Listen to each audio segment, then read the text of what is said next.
Welcome to JR Vidhata news. నేను మీ journalist Sai Mallesh.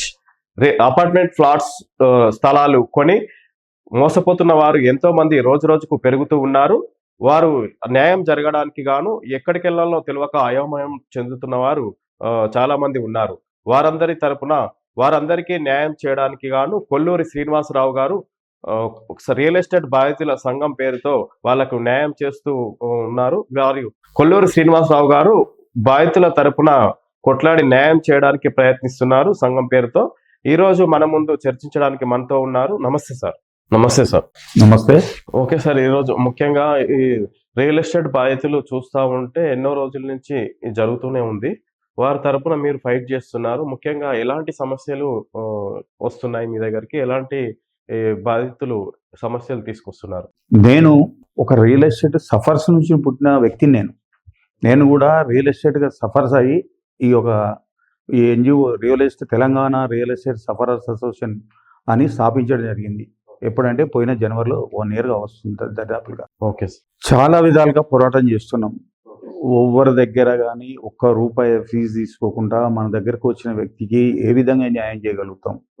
లీగల్గా చేయగలుగుతామా, లేకపోతే అతనికి మాట్లాడి ఎవరైతే రియల్ ఎస్టేట్లో ఉన్న రియల్ ఎస్టేట్ వ్యాపారస్తులంతా పెద్ద దేశముదురులు. ఇవాళ ₹1,00,000 వాళ్ళ చేతికి పోయినాయి అనుకో, ఆ 1,00,000 రావు. ఫ్రీ లాంచింగ్, తర్వాత మనీ బైబ్యాక్, ఇట్లా స్కీములు పెట్టి, గోల్డ్ కాయిన్స్, రకరకాల స్కీములు పెట్టి వీళ్ళు దళారీ వ్యవస్థని సృష్టించుకొని వాళ్ళకు దళారులకు కూడా విపరీతమైన కమిషన్లు ఇస్తూ ఒక వ్యవస్థ నిర్మించుకొని పేద ప్రజల నుంచి ప్లాట్లు ఇవ్వటం, మళ్ళీ ఆ ప్లాట్లు కొన్న ప్లాట్లు వాళ్ళకు మార్చడం, మళ్ళీ వాళ్ళకి ప్లాట్లు ఏడుకోవటం, ఇట్లా చెప్పుకుంటూ పోతే ఎన్నో కంపెనీలు ఉన్నాయి.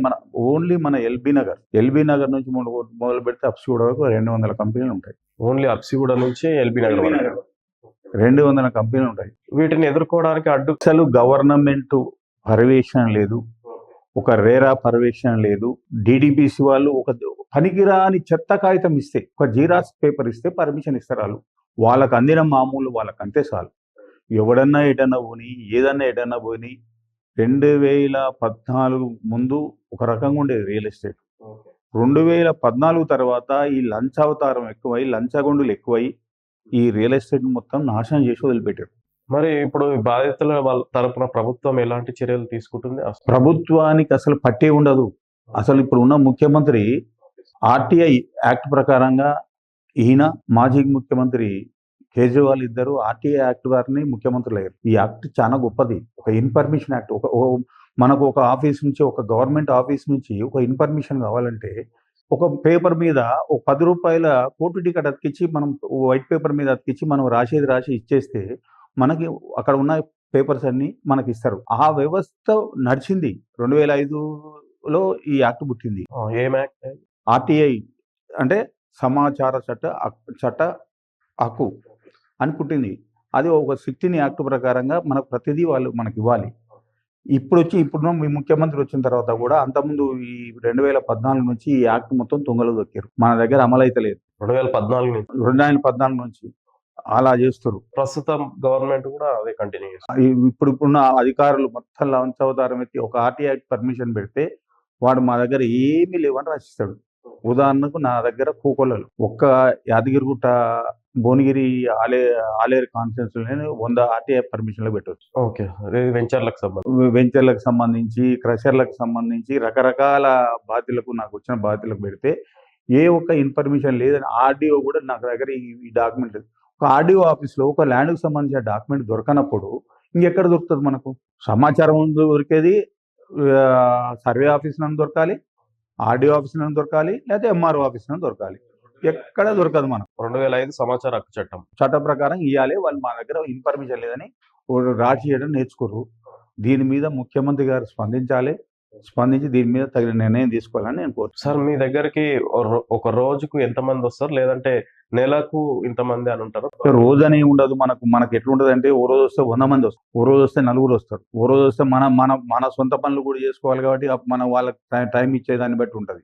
మనకు ఫోన్లు వస్తుంటాయి, మాట్లాడుతుంటాం, వాళ్ళకి చెప్పే విధంగా చెప్తాం. లేకపోతే మా వల్ల కాకపోతే మా లీగల్ టీం ఉంది, మా లీగల్ టీం అప్పచెప్తాం. మా లీగల్ టీం చూస్తుంది. వాళ్ళు ఇదంతా సబ్జెక్ట్ మొత్తం షార్ట్ అవుట్ చేసి నాకు చెప్తారు.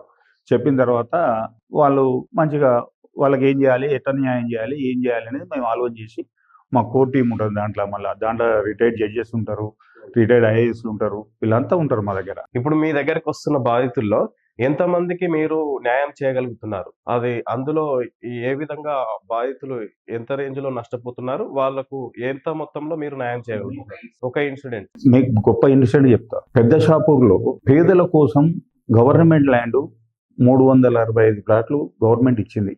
సబితా ఇంద్రారెడ్డి మంత్రిగా ఉన్నప్పుడు 2016 ఎప్పుడు మధ్యకాలంలో ఇచ్చిందామా మంత్రిగా ఉన్నప్పుడు. ఇస్తే ఒక వెంచరోడు వీళ్ళందరి వచ్చి కూలగొట్టాడు. కూలగొట్టిన తర్వాత లబోదిబో అంటే ఆ బాధితులతో నా దగ్గరకు వచ్చారు. నా దగ్గరకు వచ్చిన తర్వాత ఆ బాధితుల తరఫున నేను స్వయంగా మీడియాని తీసుకొని అక్కడికి వెళ్ళి ఏందని ఆలోచన చేస్తే వీళ్ళు ఆ ప్లాట్లకు 60 గజాల ప్లాట్లకు సేఫ్టీ మెజర్ బిల్లలు వేసుకుంటారు వాళ్ళ స్థలం చుట్టూ ఉండటానికి. అవి కూలగొట్టేసి మొత్తం దౌర్జన్యం చేసి సీసీ కెమెరాలు పెట్టి పోలీసు వాళ్ళు అండ చూసుకొని చేస్తే నేను పోయిన స్వయంగా. ఓకే. నేను స్వయంగా పోయిన తర్వాత వాళ్ళు నా దెబ్బకు తట్టుకోలేక పోలీస్ కేసులు పెడదామంటే నాకు తట్టుకోలేక కేసులు పెట్టలే. వాళ్ళు ఏం చేశారు, ఎంఆర్ఓ దగ్గర మాట్లాడిన, ఆర్డీఓతో అందరితో మాట్లాడిన తర్వాత ఇప్పుడు ప్రజెంట్ కోర్టులో ఉంది ఆ కేసు. ఇంకా క్లియర్ కాలేదు. 2016 నుంచి 2016 మంది 365 బాధితులు. ఇప్పుడు దానికి అన్యాయానికి పాల్పడ్డదెవరు? ఆ విధంగా మోసం చేసింది ఎవరు? కబ్జా చేసింది జనప్రియ అనేది ఒక వెంచర్ ఆయన జనార్దన్ అని. అతను నిన్ననే కౌంటర్ కూడా వేయలే కోర్టు. నిన్న ఇంతవరకు గవర్నమెంట్ కూడా కౌంటర్ వేయలే, వాళ్ళు కౌంటర్ వేయలే. ఆర్టీఏ ధర పెడితే అది గవర్నమెంట్ ల్యాండ్ అని వస్తుంది. 1 ఎకరం 10 గుంటలే వాళ్ళకు ఇచ్చినట్టుంది, మిగతాది మొత్తం ఉంది. అది మొత్తం 5 ఎకరాల చిల్లర ఈ ఆర్డీఓ మళ్ళీ సర్టిఫికేట్లు ఇచ్చింది. ఇప్పుడు అది బీఆర్ఎస్ గవర్నమెంట్ ఇచ్చింది. ఇప్పుడు కావాలని ఏదో ఓసీ పుట్టించుకొని వాళ్ళు మాది అని పోయారు. పోతే నేను పోయిన తర్వాత ఇప్పుడు కోర్టులో నడుస్తుంది. నిన్ననే మాకు మళ్ళీ జనవరి 6వ తారీఖు వాయిదా కూడా వచ్చింది, నిన్ననే వచ్చింది. ఇంకొకటి శ్రీలక్ష్మి సాయి డెవలపర్స్ అని ఒక వెంచర్ యాదగిరి దగ్గర ఉంటుంది. కస్టమర్ పాండరంగయ్య అని 2019లో 5,63,000 కట్టి ఈ రోజు వరకు స్టిల్ అతనికి 7,50,000 రూపాయలు ఇప్పించి.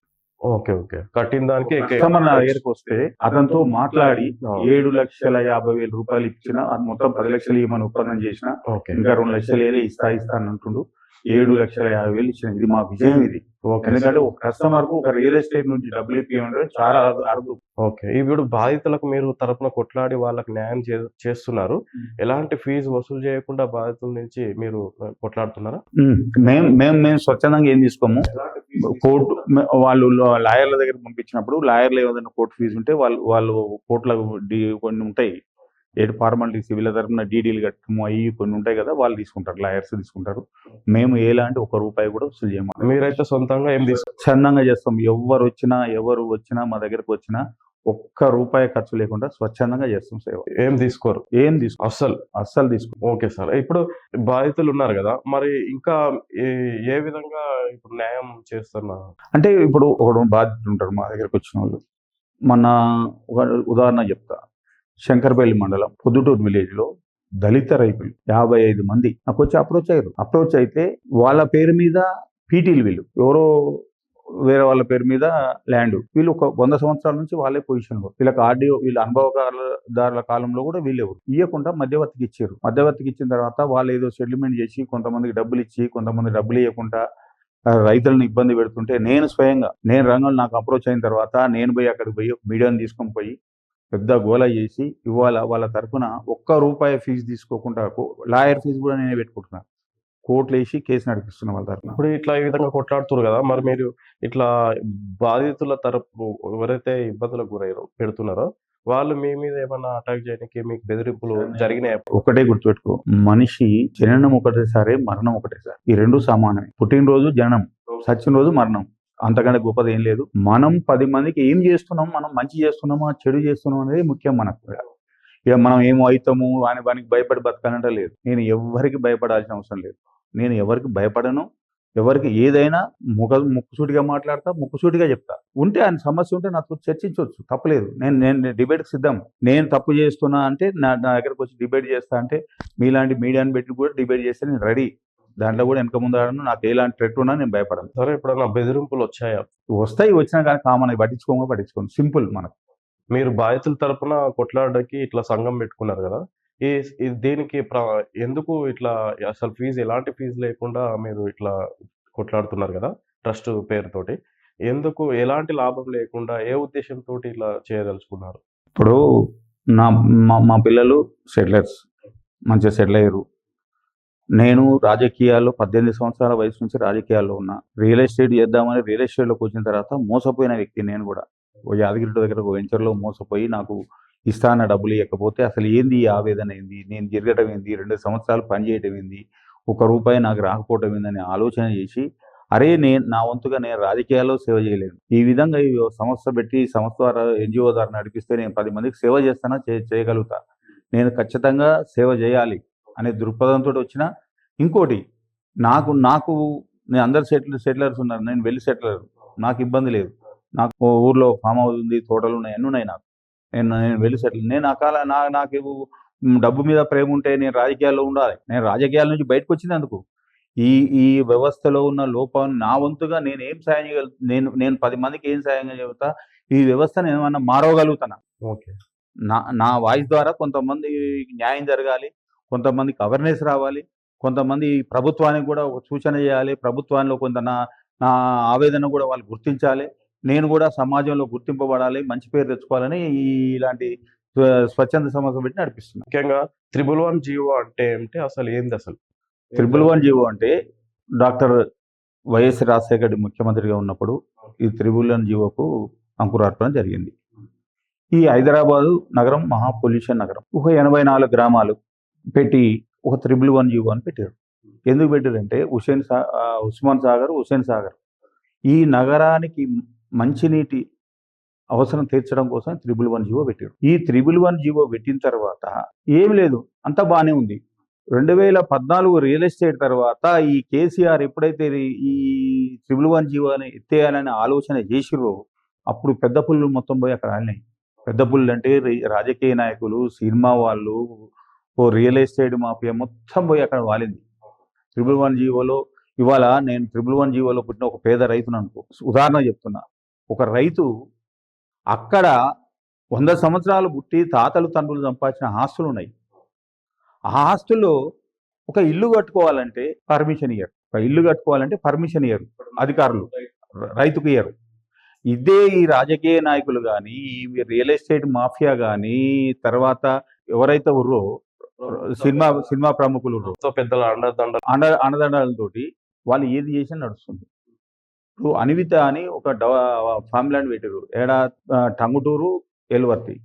టంగుటూరు 111, ఎల్వర్తి 111గా. అసలు ఫామ్ ల్యాండ్ అమ్మటమే తప్పు. నేను ఆ యొక్క అనివిత మీద కంప్లైంట్ చేయడం జరిగింది. ఎవరికి? డిపిఓ నుంచి, కలెక్టర్ నుంచి, డిఎల్పిఓ, ఎంపీఓ, ఎంపీడీఓ, ఎంఆర్ఓ అందరికి కలెక్టర్ చెప్పిన. అసలు ఎవరికి పట్టి ఉండదు. ఒక 111 జీవోలో ఒక కంప్లైంట్ చేస్తే వాళ్ళకి పట్టి ఉండదు. ఆర్టీఏ ద్వారా మనం ఏదైనా అడిగితే సమాధానం ఇయ్యరు. ఉదాహరణ చెప్తా. దొంతన్పల్లి రెవెన్యూ పిల్లిగుండ్ల గ్రామ పంచాయతీలో సర్వే నెంబర్ 164 164 సర్వే నెంబర్లో ఒక ముస్లిమ్స్ అది. వాళ్ళు ఏంది ఇల్లు కట్టుకోవాలి వెంచర్ అని ఆలోచన చేశారు. ఆలోచన చేస్తే దళారు రియల్ ఎస్టేట్లతోటి మధ్యవర్తులు దళారులంతా కలిసి ఒక అగ్రిమెంట్ చేసుకో, డెవలప్మెంట్ అగ్రిమెంట్. ఇప్పుడు ఒక రెవెన్యూ రికార్డులో 111 జీవోలో చుట్టూ ఏముంటాయి? బాట, రోడ్డు, లేకపోతే పక్కన అదర్స్ అని వేరే ల్యాండ్స్ ఉంటాయి. దీంట్లో ఏం చేసి తెలుసా? ఒక డెవలప్మెంట్ అగ్రిమెంట్ చేసుకొని ఏ 2 గుంటలకు, ఏ గుంటకు, ఏ 3 గుంటలకు, ఏ 4 గుంటలకు 30 ఫీట్ల రోడ్లు డెవలప్మెంట్ అగ్రిమెంట్ చేసుకురా. ముస్లిమ్స్ దగ్గర నుంచి దిలీప్ కుమార్ అని ఎమ్మెల్సీ కాదు ఆయన, ఎమ్మెల్సీ కాంట్రాక్టర్. ఆంధ్ర బ్రోకర్స్ వీళ్ళంతా, ఆంధ్ర కాంట్రాక్టర్స్ వీళ్ళంతా దూరి 111 జీవోని మొత్తం నాశనం చేశారు. ఇంకోటి పొద్దుటూరు విలేజ్లో సినీ నిర్మాత బెల్లంకొండ సురేష్ ఒక చెరువును ఆక్రమించి పెద్ద భవనం కట్టిండు. వాళ్ళు ఏం చేస్తారు? నోటీసులు ఇస్తారు వాళ్ళకి. వీళ్ళకి కూడా నోటీసులు ఇచ్చారు. ఎవరికి? ఈ 111 జీవోలో కట్టే విల్లాస్ అయితే ఎవరు కట్టిరో ఆ విల్లాస్ కట్టిన వాళ్ళంతా నోటీసులు ఇచ్చారు. కానీ ఆఫీసర్లు పనిచేయరు. ఎందుకు నోటీసులు ఇస్తారంటే మనలాంటి వాళ్ళు ఆర్టీఏ అడిగితే ఇప్పుడు మాకు ఏమైనా ఇబ్బంది కలగకుండా మేము నోటీసులు ఇచ్చినాం సార్ అంటారు. ఇప్పుడు నోటీసులు పోయిన జూలైలో ఇచ్చారు నోటీసులు, ఇప్పటి వరకు దాని యాక్షన్ లేకపోతే ఏంది? ఇదే కదా జరిగేది, ఇదే కదా. వాళ్ళకి అందిన మామూలు అంతే చాలు, మనకు కూడా నోటీసులు ఇస్తారు. అక్కడ ఉన్న కార్యదర్శి కానీ ఎంపీడీఓ అయితే నేను ఆర్టీఐ లెటర్ ఇస్తా అంటే ఆఫీస్లో ఆర్టీఐ లెటర్ నాకు కంప్లైంట్ కూడా తీసుకోవద్దని చెప్పి అక్కడ ఉన్న సెక్షన్లో చెప్తే నేను పెద్ద గొడవ పెట్టుకోవడం జరిగింది ఆ ఎంపీడీఓ మీద. శంకర్పల్లి ఎంపీడీఓ వెంకయ్య, ఆయన పేరు వెంకయ్య గౌడ్. ఓకే. అక్కడ ఎంఆర్ఓ నేను ఒక లెటర్ పెట్టిన, అరే ఎల్వర్తిలో ఏం జరుగుతుంది ఏంది ఆర్టీఐ కింద లెటర్ పెడితే దానికి సమాధానం ఇవ్వాలి. ఇప్పటికి దాదాపు 2 నెలలు దాటింది, ఎవరు స్పందిస్తలేరు. అదే పొద్దుటూరు విలేజ్లో సినీ ప్రొడ్యూసర్ డివి దానయ్య పెద్ద రాతిగోడ కట్టి దళితుల భూమి ఆక్రమించి పెద్ద సెడేషన్. మరి వీళ్ళకి వర్తించవా? అక్కడున్న పుట్టి 90-100 సంవత్సరాల నుంచి పుట్టిన రైతులకేమో పర్మిషన్ ఇయ్యరు. ఒక్క ఇల్లుకు నెంబర్ ఇవ్వాలంటే ఒక కార్యదర్శి 4 నుంచి 5 లక్షలు తీసుకుంటున్నాడు. ఆ శంకరపల్లి మండలంలో ఈ ఎవరైతే 111 జీవోలో ఉన్నాయో, ఈ 111 జీవోలో ఉన్న గ్రామాల్లో ఒక ఇంటి పర్మిషన్కు 4 నుంచి 5 లక్షలు తీసుకుంటారు. అంటే ఎంత ఘోరం ఇది! అసలు ఆ 111 జీవోలు ఉద్యోగం చేసేవాళ్ళు మనకు చూస్తానికే నోటీసులు ఇస్తారు. ఆ జీవో మీద పనిచేసే అధికారులు ఆ గ్రామాల్లో పనిచేసేవాళ్ళు, అరే మేము దానికి ఇల్లీగల్ కన్స్ట్రక్షన్ కడుతుండే కానీ దానికి పర్మిషన్ ఉండదు కదా, ఎట్లా అంటే నోటీసులు ఇస్తారు అంతే, ఇంకేముండవు. ఇచ్చి వదిలేస్తారు. వాళ్ళ పనులు చేయరు. వీళ్ళు ఎవడని చేసుకొని ఏమన్నా కంప్లైంట్ చేసుకొని డిఎల్పిఓ కా నుంచి మొదలు పెడితే డిపిఓ కా నుంచి మొదలు పెడితే కింది కార్యదర్శి వరకు గవర్నమెంట్ ఆఫీసులు మొత్తం. ఇవాళ నేను చెప్తున్నా, ఏసీబీ వీళ్ళ ఇళ్ల మీద దాడి చేస్తే ఒక్క కార్యదర్శి మీద చేస్తే కోట్ల రూపాయలు దొరుకుతాయి, లక్షలు కాదు కోట్లు దొరుకుతాయి. లంచం తీసుకొని పనిచేస్తున్నారు. అక్కడ పోస్టింగ్ కావాలంటే కూడా కోట్లలో అమ్ముడుపోతుంది. ఓకే. ఇప్పుడు 111 జీవోలో ఉన్న భూములని అమ్ముకోవచ్చు, కొనుక్కోవచ్చు. వ్యవసాయానికి సంబంధించి వ్యవసాయం చేసుకోవడానికి, అక్కడ గ్రీనరీ ఉండటానికి, అక్కడ ఇప్పుడు ఒక బిల్డింగ్ కడతాం, దానికి ఏం కావాలి? కరెంట్ కావాలి, రోడ్లు కావాలి, డ్రైనేజ్ కావాలి. ఇప్పుడు ఇది మంచినీళ్ళ అవసరాల కోసం వాడే ఈ 111 జీవోలో ఉన్న 84 గ్రామాల్లో ఈ డ్రైనేజ్ వ్యవస్థ ఎక్కడ పోవాలి? ఈ హైదరాబాదులే ఒక్కొక్క 50 అంతస్తులు 60 అంతస్తులు ఇచ్చే మొత్తం పొల్యూషన్. ఆ పొల్యూషన్ ఉండొద్దనే కదా 111 జీవో పెట్టింది. వాళ్ళకి పొల్యూషన్ ఉండొద్దు, ఈ నగరానికి కొంత ఇబ్బంది కావద్దని పెట్టారు కదా. దీన్ని ఆసరగా చేసుకొని ఇక్కడున్న రియలేటర్లు, ఆంధ్ర కాంట్రాక్టర్లు, మొత్తం అక్కడ కొనేవాళ్ళు మొత్తం ఆంధ్ర వాళ్ళే.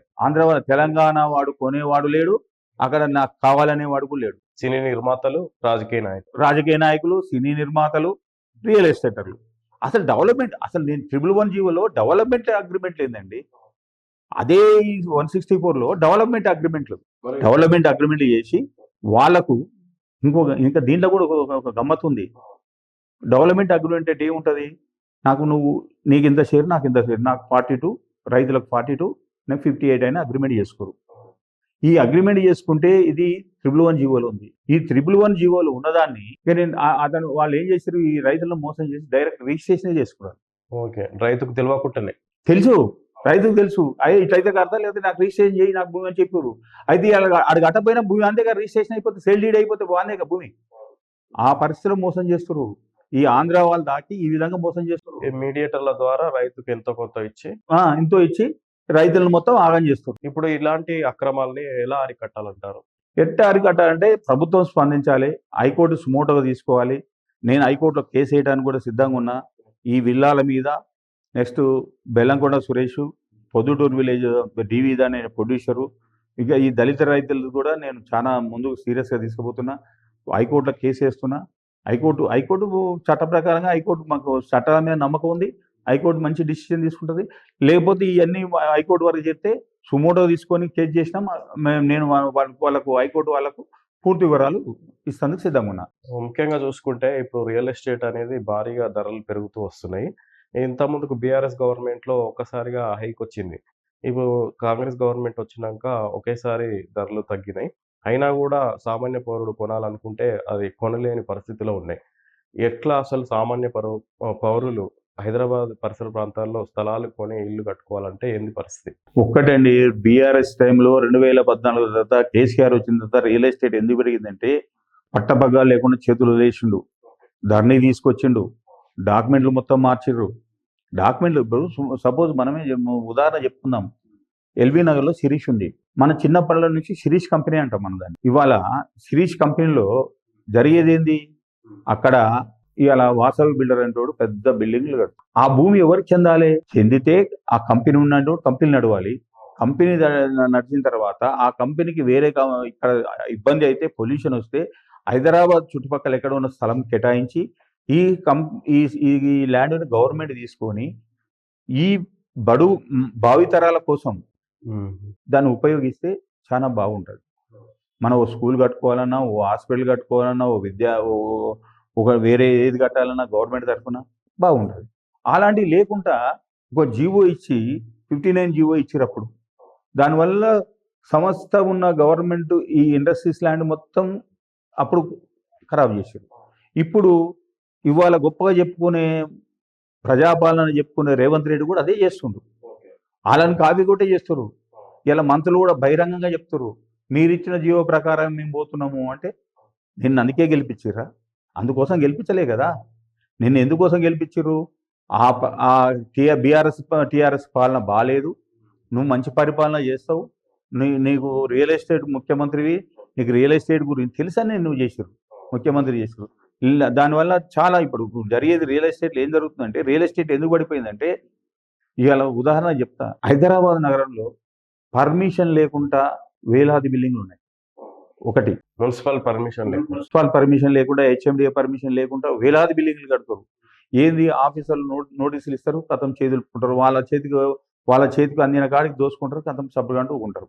ఒక టౌన్ ప్లానింగ్ ఆఫీసర్ పట్టుబడితే వాళ్ళకు ఒక టౌన్ ప్లానింగ్ చేస్తారు.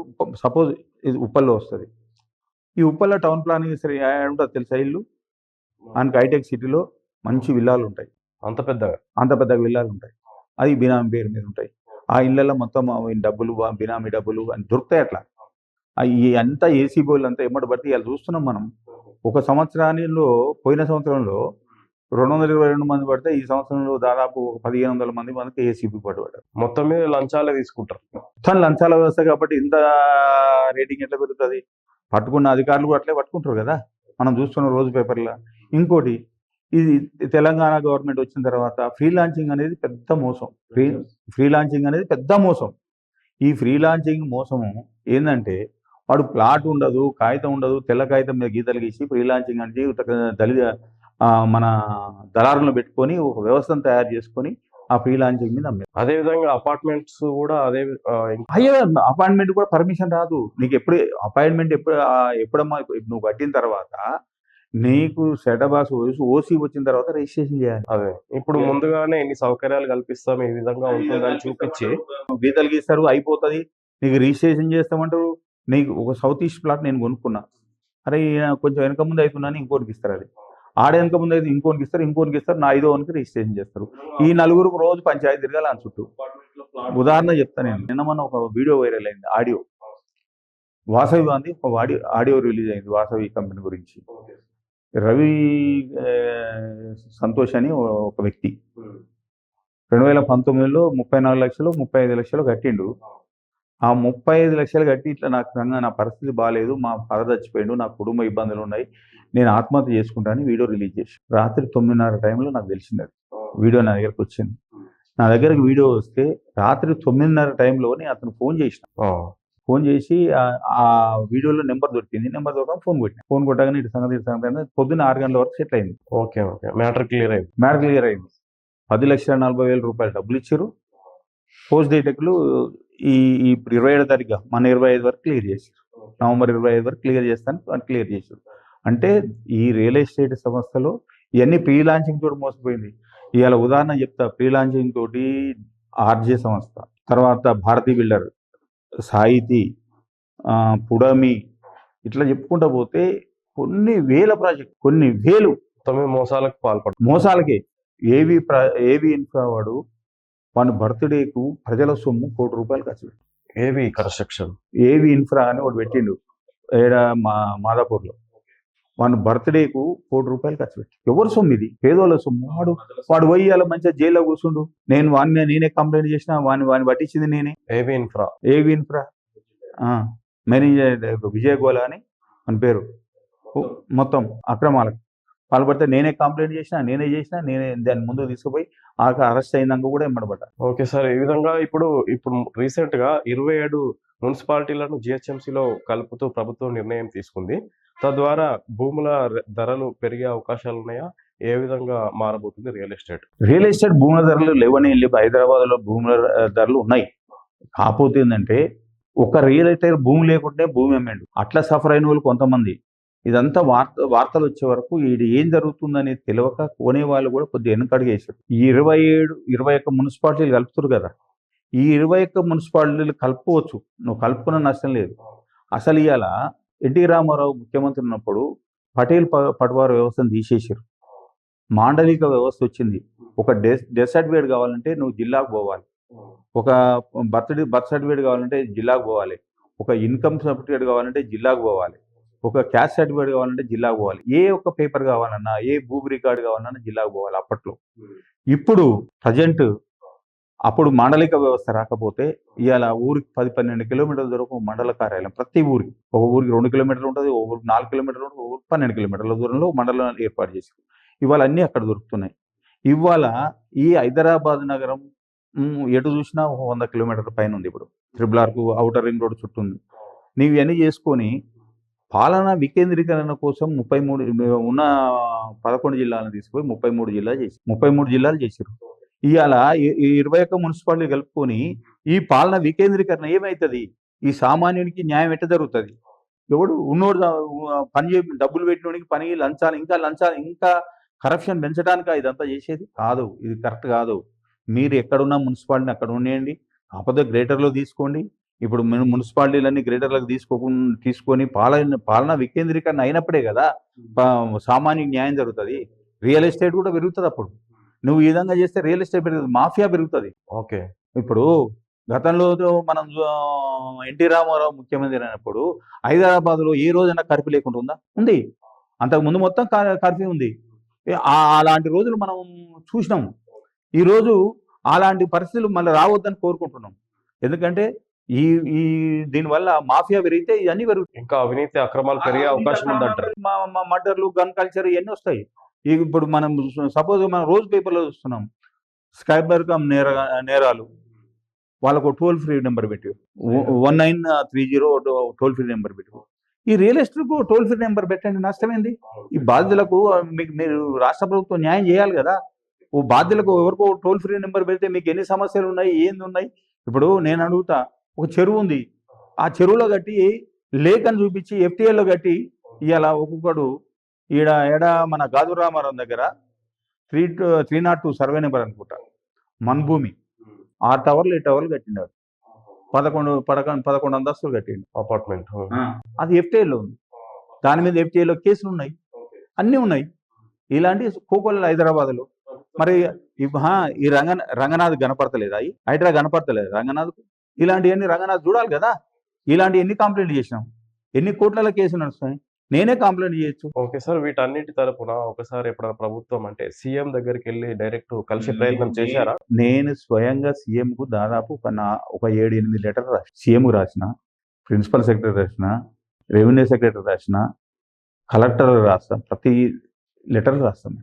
ఒకసారి వెళ్ళి కలిసి చెప్పే ప్రయత్నం మీరు మనకు కలవరు, మనకు టైం ఇస్తే ఈ రోజు మనం పిలిస్తే మనం పోయి మాట్లాడడానికి సిద్ధంగా ఉన్నాం. అంటే ఇప్పుడు కాంగ్రెస్ ప్రభుత్వం ఏం చెప్తుందంటే సామాన్య పౌరులకు కూడా మనం అపాయింట్మెంట్ ఇచ్చే పరిస్థితి ఉంది. గత సీఎంతో పోలిస్తే ఇప్పుడు బెటర్ అని అనుకుంటారు కదా, మీకు ఆ విధంగా ఏమైనా అపాయింట్మెంట్ లభించే అవకాశం లేవా? ఎవ్వరు అధికారంలో కుర్చీ కోసం కొట్లాడేవి 4 అబద్ధాలు చెప్పి ముఖ్యమంత్రి కావటమే. ప్రజలకు ఒరిగేది ఏం, సామాన్యులకు ఒరిగేది ఏం లేదు. ఇవాళ నేనే అంటున్నా, ప్రగతి భవన్లో మీరు ఎన్ని అప్లికేషన్లు తీసుకురు ప్రజల నుంచి, మీరు ఎన్ని సాల్వ్ చేశారు?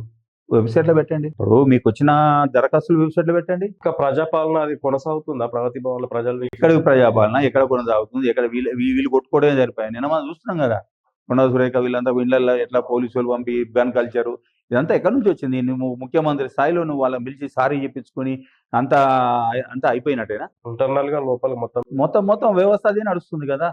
ఇవాళ నీకు ఒక రియల్ ఎస్టేట్ బిల్డింగ్ పర్మిషన్ కావాలంటే నీకు మామూలు ఏంది నడుస్తలేదని ప్రజలు పోకుండా మనకు అది చేస్తురా తెలియదు.